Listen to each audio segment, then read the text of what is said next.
Околу 10 до 15% од случаите со мозочни удари во земјава се млади лица, односно пациенти од 18 до 50 години. Лекарите велат дека бројките растат. Постарата популација е изложена на традиционалните ризик фактори како висок крвен притисок, дијабетес и слично, додека кај најголем процент од мозочните удари кај помладата популација не е откриена причината, вели доктор Сања Џамбазова-Зикова.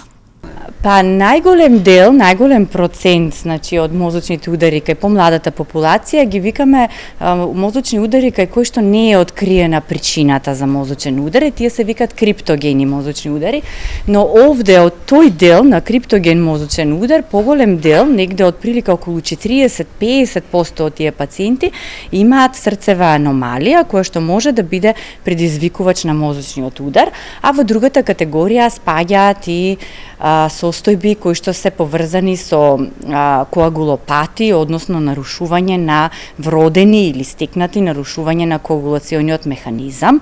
Исто така повреди на крвните садови на вратот, значи покрај формирање на плаки кај помладите пациенти, значи трауми на вратот со повреди на крвните садови и секако стилот на живот, а овде нели употребата на никотин, алкохол и наркотици.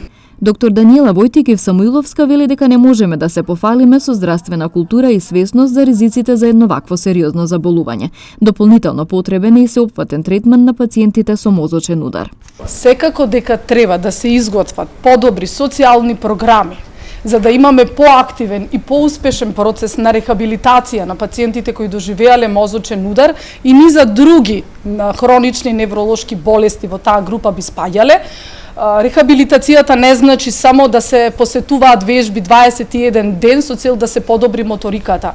Рехабилитацијата значи комплетно еден пациент кој што имал мозочен удар да успееме да го вратиме и да го приспособиме за вршење на, ако не на претходните работни задачи, барем на некои други за кои што е способен и во нормалниот социјален живот. Тоа е успешна рехабилитација.